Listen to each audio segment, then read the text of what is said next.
Hello, and welcome to the first in our series of interviews with, with leaders and mentors around the province for the EdTech Mentorship Network. My name is Jeremy Insko, and tonight I have with me Aaron Mueller and Victoria Olson to discuss what Aaron's doing as a leader and mentor in this province for technology. If you'd like to follow along with the discussion tonight, you can follow along with the hashtag on ETMN on Twitter or on our Google Plus page. You can follow along there as well. We've tweeted out the link to follow us live, but if you're watching this, you already know that. Yeah, so as we get started here, I'll just introduce Aaron first here. And as I fumble through my pages, pardon me there. So Aaron Mueller is a teacher librarian at Parkland Secondary in Saanich, BC. He's worked as a teacher librarian in both Vancouver and Saanich over his teaching career, and is also a sessional instructor and course designer with UBC Teacher Librarian Diploma Program. He teaches and wrote LIBE 477B, special topics in teacher librarianship. He's a strong advocate for school libraries and is very excited to be on the cutting edge of their evolution, moving toward learning commons models, helping explore, define, and inspire this change throughout the province. I want to add, too, that Aaron is one of the lead mentors in the province, so he is one of the people who has helped found the EdTech Mentorship Network and is on the steering committee currently to help grow and just support us as we're trying to get more people to engage with us to share across the province. So welcome, Aaron. Thanks, Jeremy, and thanks, Victoria. It's nice to be here to come and hang out with you guys on air in our little Google Hangout here. Yeah, pretty much the bio captures a lot of what I've been doing and where I've been. You know, it's new to me to come to Saanich. I just came over this last year and was very, very lucky to be coming into a role at a school that was on the verge of transferring into a new learning commons model. And so I was able to land at a place called Parkland Secondary, right by the ferry terminals in Shorts Bay. And it's a medium-sized school that has about 700 students. And Saanich has been going through a kind of an innovation process in creating these new learning commons spaces. And so my previous librarian in my school, fantastic woman, Bonnie McComb, was beginning this process and design changes in the school library, new furniture, new resources, new programs, and then she retired, and then so this created this opportunity for me to come in and to pick up where she left off, and to continue this transition in Saanich as we move towards this exciting kind of new model for school libraries and creating these new spaces in our learning environments. And so it's a exciting time to be here, and I'm really happy to kind of talk about it and share kind of what's been going on and what we're doing and what's working and maybe what's not working as well. Cool. So you said that you're working in a specific high school. So what does your role look like? Like, do you get a specific amount of time that you're teaching and a specific amount of time you're in the library, or how does that look? I am very fortunate to be full-time in the library this year. So we run on a semester system, term 1, term 2, and 4 blocks a day, and I'm available in the library and bookable, so the space and me to book for any of the teachers in the school to collaborate, co-design lessons, units, research projects, and to oversee kind of all the different programs that are happening and going on in the Learning Commons. So it's super fortunate for me. It's a wonderful position. It enables me to work with all the different courses, faculties, people in the building, and to see students all throughout the day and to work with them while they're here in the library, whether it's a class or a spare, or if it's before school, lunch, after school, that kind of stuff. That's really exciting and innovative. I can just see a lot of my teacher librarian friends just drooling over that thought right now. Before Saanich, I was in Vancouver for 10 years, and I got to work in about 4 different school libraries while I was there. And I never was fortunate enough to kind of get that right position in order to be able to do this. So this is pretty exciting for me too, to be able to have this amount of time and resources and a district and school that kind of really supports and values the teacher librarian position. So, That's some. oh, sorry, go ahead, Jer. I was going to say that's so true. It's so often, and most of my experience, or a lot of my experience, is in elementary. I've done high school as well, but that teacher librarian position is such a major part of the school, a major part of the school culture, but such a minor FTE in so many cases. So that's awesome to be in a situation where you can have that. I was going to ask that also though, is your primary role working with the teachers and staff or with the students? How does that look? It's both, really. So usually the way it works is there's always students in the library that aren't allocated to a class or on a spare or kind of are working in the library. And so I work one-on-one with a lot of them. And I help them find resources, books, check out books for silent reading, come into the library for resources, whether it's digital resources, paper resources, print resources. But then I'm also kind of working with teachers who come up to me and say, well, I want to come down and do a unit. Let's talk. That we're looking at, say, the Industrial Revolution. What can we do in the library for my Social Studies 9 class? And that's the start of a conversation where I start to plan out with them. We come up with what our goals are going to be, what objectives we want to achieve, kind of what resources we're going to kind of expose the students to, what kind of options we're going to give them for demonstrating their learning, and we kind of come up with something, and then I usually produce the assignment or publish it, so that the students can just grab everything digitally from the school website, and then they come down to the library, and then we have the teacher and me working together while we hover around and help the students and answer individual questions and kind of help guide them along their personal kind of investigative journey, their inquiry-based learning. Okay, so now I'm drooling at that idea. That to have someone, you're saying that you're there to collaborate, co-teach, work together, and take a load off, as well as. I do marking for the teachers. I help them kind of like process their materials. Recently I've been doing a project where I've been digitizing a lot of old VHS tapes for teachers who have these old teaching resources and they don't have VHS players anymore. So we've been helping them with some of that kind of format shifting and such. And so I like to be kind of a jack of all trades and kind of be responsive to whatever the needs are. So sometimes it's professional needs with the teacher, sometimes it's personal needs with the students, sometimes it's fun, and we're kind of making a video, a happy video, or a drop everything and read video, so it's every day is very different. That's for sure. Oh, that's just awesome. That's awesome. I want to ask one question because I'm curious. Is this just your school that has this model, or is this something that is stretched across your district as well? So this is something that Saanich has been working on as a district. So we have 3 high schools in our district, and all 3 high schools have gone through this transition to a Learning Commons model through an innovation grant. And so the grant provided money for things like furniture, new technology to come into the library, redesigning the space a little bit, and getting the space kind of available and functional for this new model of collaborative learning, flexible environments, and technology-infused kind of space. And so the other 2 high schools definitely have librarians that do exactly this. They do all the same things that I do, and they're there to support their staff and their school and their students. The middle schools are kind of about 2/3 of the way through this transition, and they have staffing that's a little bit less than the high school, but they are also working through this new redesign of their space with new furniture, new technology, and that kind of stuff. And then the next phase is the elementary school librarians, and they have even a little bit less time, but they're still there in the library, available to collaborate with staff, to work with kids, to help, and to do all that kind of stuff. So it's been a bit about a 3-year plan, and we're kind of right about in the end of year 2. Cool. So the grant, I think that's what most people are going to be curious about, is what grant was it, and how to make this happen?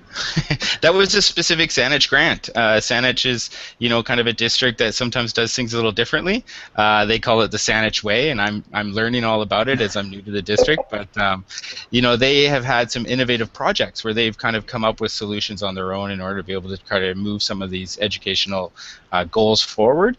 We have a really forward-thinking IT department. We run an entirely Linux district that is very energy efficient and enables students to have a consistent desktop across the entire district. They could sign into a computer anywhere and have access to all their files and their folders and their bookmarks and their desktop, and even from home, from School Connect.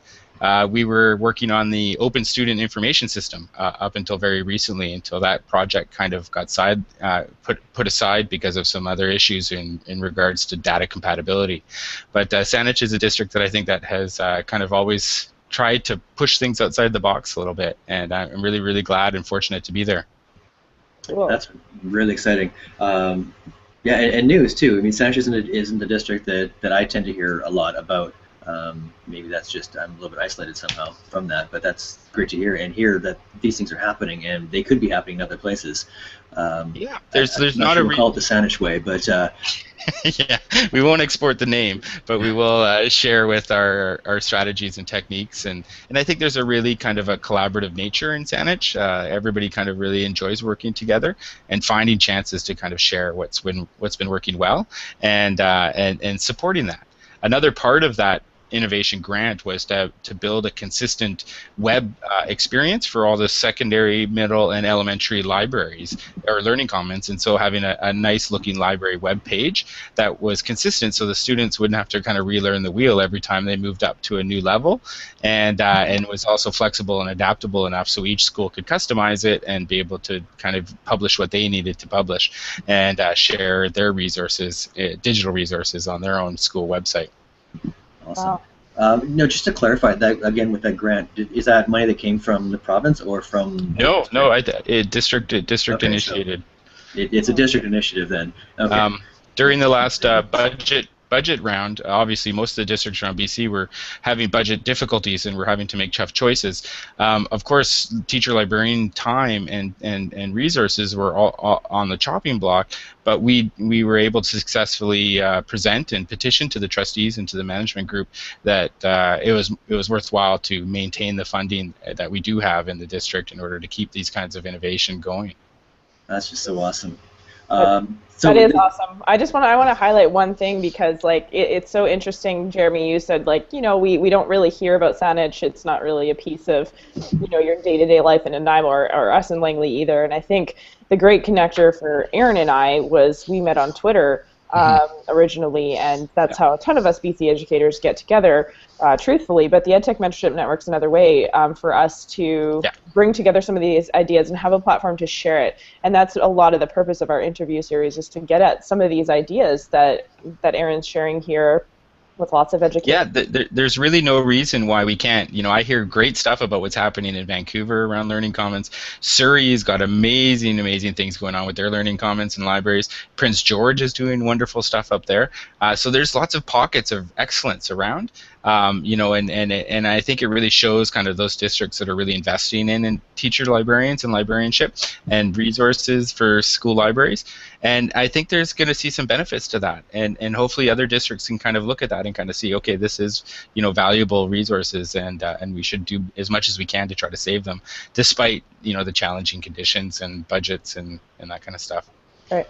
Absolutely, and it's great to have a platform like the ETMN where we can share some of that knowledge and process as well, right? And Learning Commons isn't new to me either. I'm not a teacher librarian, but the idea sounds awesome. I've heard and read a little bit about it, and know many teacher librarians who say, hey, I want this to happen, but I don't know how. So yeah, having the Education Technology Mentorship Network to connect people. I think it's going to be. Yeah, it's going to really help expose the idea to a lot of people that may not have the opportunity within their own district or school. Twitter is this great eye-opening tool that allows us to see into other areas in the province, other schools, other districts. And this EdTech Mentorship Network is able to leverage that Twitter, the Google+, get us connected, get us talking, get us sharing, and hopefully the rest of it starts to fall into place. Yeah, totally. So let's get back to talking a little bit about like what you do. I heard you say a lot about every day is different, but is there one specific area where you find people are coming to you to lean on you for support? Do you get a lot of technological support issues going on in your role, or absolutely? But not necessarily technology support issues like how do I do this on my email or how do I do that, but a little bit more of what's what potential is out there. You know, a lot of people are coming to me and kind of saying, hey, Aaron, you seem like you got your finger on the pulse. You know, what potentials are out there? What can we do? What is exciting? What is interesting? What is engaging? You know, how can I solve this problem? So they may not know what they don't know. So they're coming to me to kind of bounce some ideas around, to talk some things out. I always like to present a couple of solutions. We could do this. We could try that. You know, kind of, you know, meet their individual needs. But I get students all the time coming up to me with questions of, you know, how to find something, how to evaluate something, how to cite something. Like, you know, those three kinds of questions happen a lot. From staff members, I'm getting a lot of questions about, like, hey, do you know if there's anything good that I could use resource-wise for teaching this topic or this unit? So I do a lot of evaluation, selection of potential resources for different departments. I do a lot of exposure. I do outreach.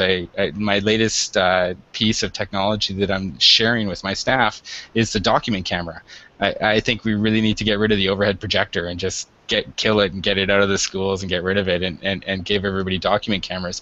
And so I've been really using that in any opportunity I can to kind of demonstrate and show potential uses. And then when people see that, they kind of start to think for themselves how they could implement some of these new tools or some of these new technologies in their own classroom.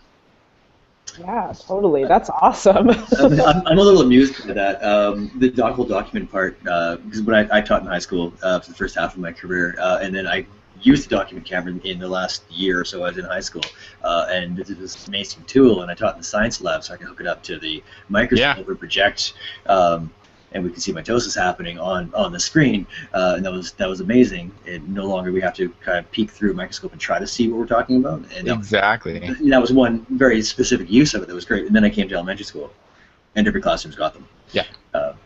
And sometimes looking at where the focus is on some of the technology that's getting used and for what purposes, because often it is used as just as an overhead projector. There's so much more. On there as well. Yeah. Totally cool. So I don't know. We're just looking at some of the questions we laid out to talk about, and like, if you're going to say that you want to get your teachers into one resource, you mentioned you're talking about the doc camera now, and you kind of change that as you go, and it ebbs and flows. But if you could get them comfortable with one tech tool to support how they teach, what would you choose?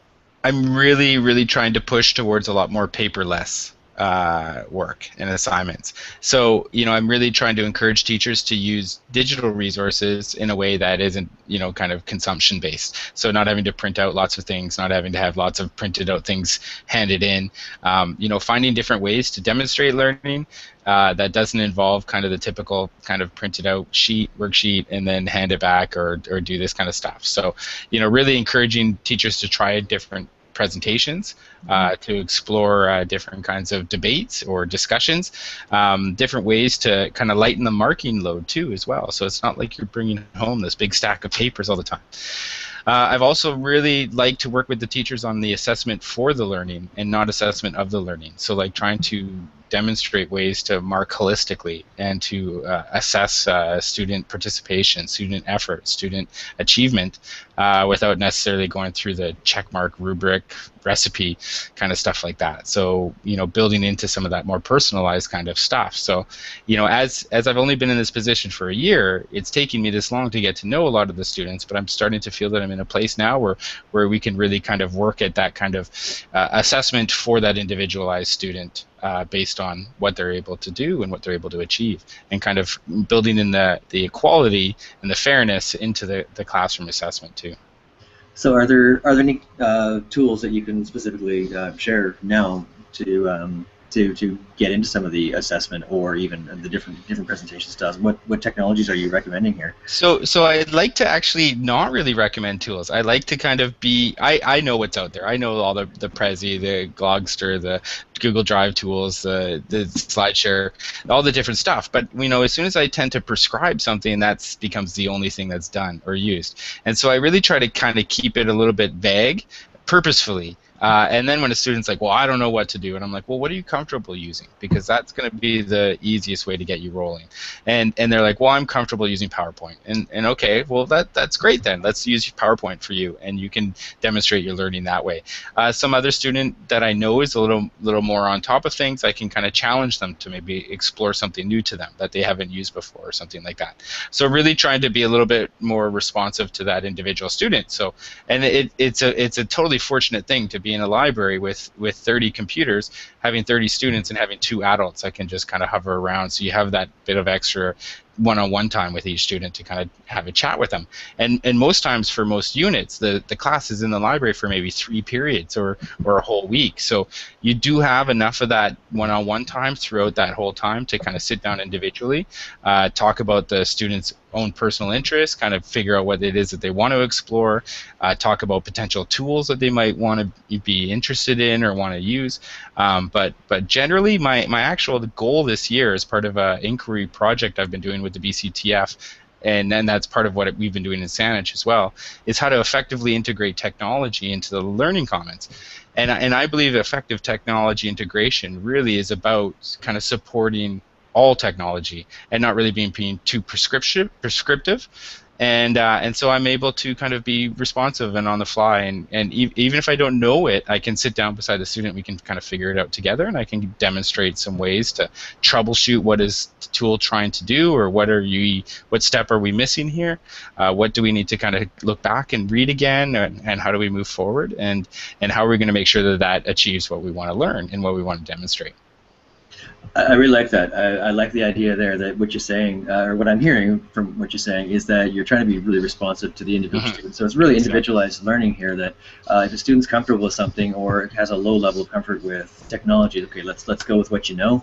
If someone's more on the cutting edge, that you can even challenge them, and that's... And full disclosure here, in September, October, this didn't work so smoothly.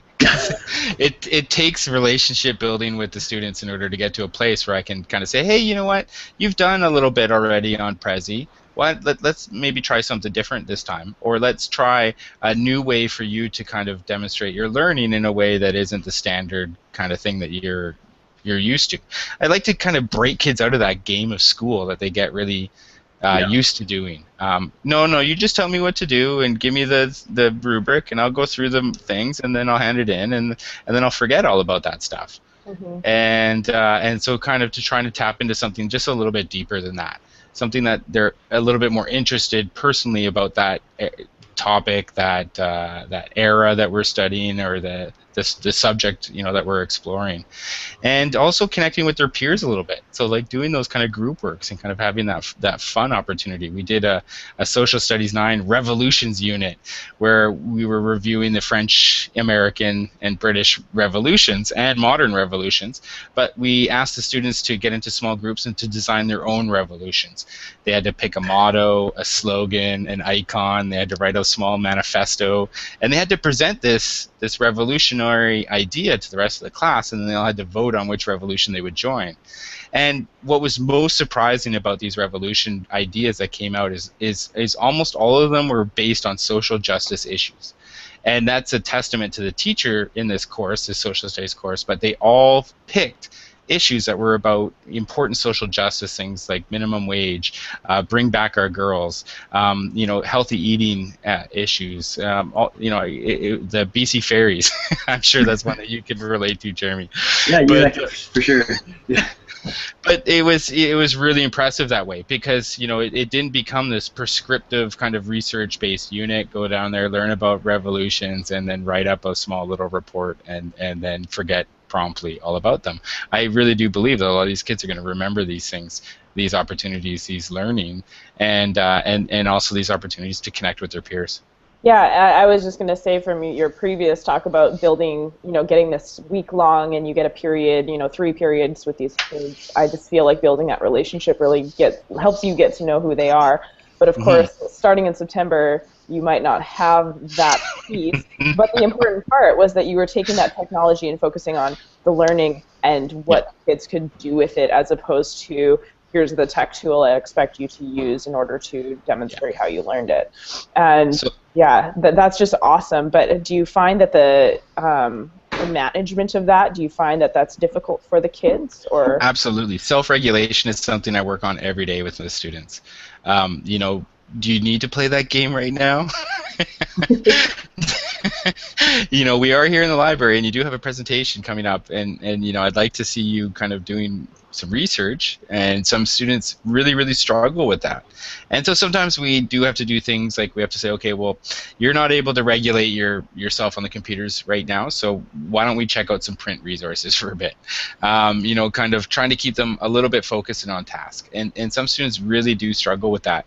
I like to start off most of my presentations by taking out my smartphone and putting it face down on the table and saying, how about we all just walk away from our cell phones for a second?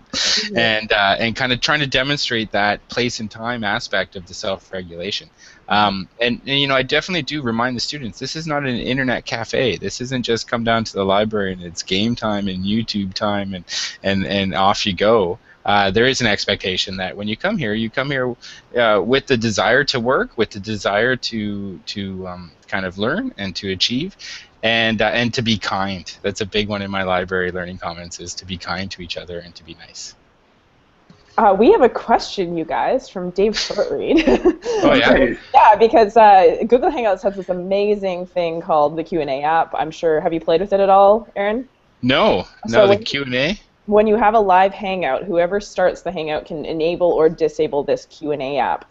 And that enables the people who are watching live, which we've had quite a few viewers in and out as we've been podcasting here, just they can ask a question and we can relay it to you, who are our guests, so that you can answer it. So I'm going to read it verbatim because I'm not sure I understand what he's trying to go for here, but let's see. Hey, Aaron, where do you think your district ranks among other districts in terms of the adoption of learning commons in schools? And has your district fully adopted learning commons yet? So ranking is hard. Ranking is tough. I think we are definitely among a group of districts around the province that are really pushing the envelope on learning commons and kind of you know, trying new models out.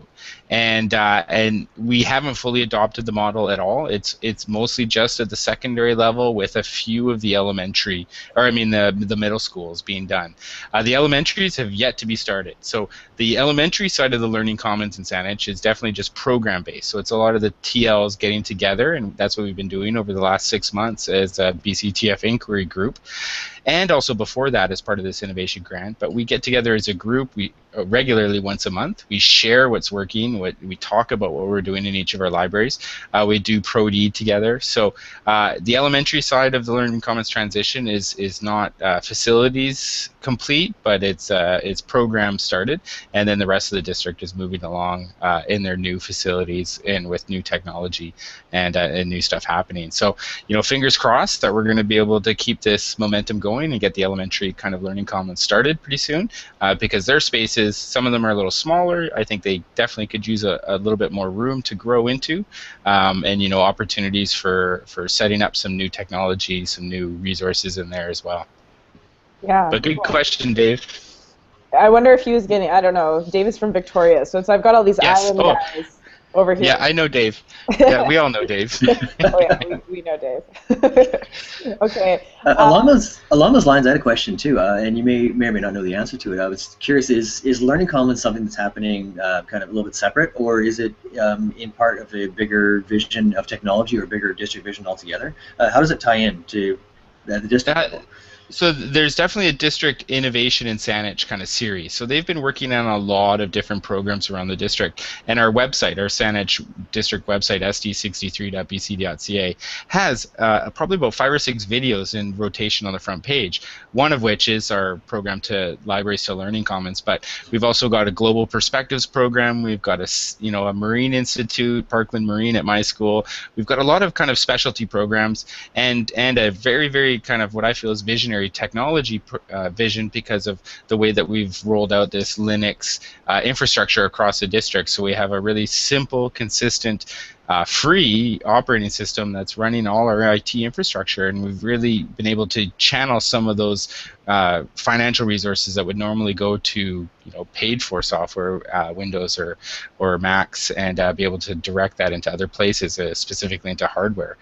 Most of the classrooms and places in Saanich have projectors installed, have sound systems installed, have Wi-Fi and that kind of stuff. So it's enabled that kind of whole school kind of learning. But I really believe that the Learning Commons is the hub of it all and kind of connects a lot of other places together, brings stuff together, and it's a kind of a metaphorical hub, and it allows kind of everything to revolve and involve the Learning Commons. And even this week in the evening, we had the Darren and Beth Lauer social media internet safety presentation for the parent advisory group in the Learning Commons. So, the space really becomes a community space, not just for students and staff, but also for parents and for everybody else. But yeah.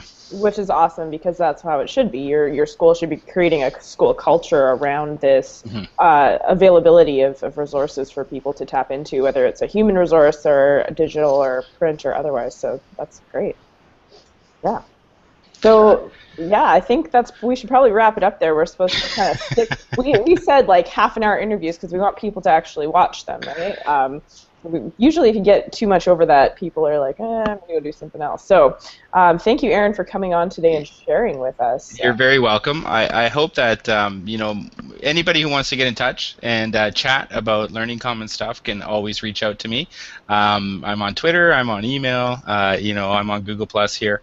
I'd be happy to answer, detailed questions or any question at all. I even love having visitors come to our library. We've had visitors from UVic, we've had visitors from Richmond, from Souk, from Victoria, come and see kind of what's going on in Saanich. So that's always fun to have, and to kind of show off a little bit what we've got going on there. But no, it was really a lot of fun tonight, and I appreciate you guys doing this series and for inviting me tonight. Cool. Well, thank you. And you can get at Aaron on Twitter at Aaron Mueller. That's AARONMUELLER. And on Google Plus, same thing. Or you can come jump onto the EdTech Mentorship Google Plus page and just leave them a message there too. You can connect there. I'm sure we're going to try to do some impromptu hangouts one of these days, just when people have questions about stuff, because they're super fun to talk to. So I love a hangout. We do love the hangouts. All right, Jerry, any last words, buddy? I'm buzzing with a bunch of questions, but for the sake of time, I'll have to tweet those out or something. All right. Well, everyone have a good night. If you want to tune in next week, we are going to be chatting with Dave Shortreed, one of the gentlemen who asked the question from Victoria. We will be talking to him next Wednesday at 3 p.m. Pacific time, so tune in then. Good night. All right. Good night. Thanks again, Aaron. Thanks, guys.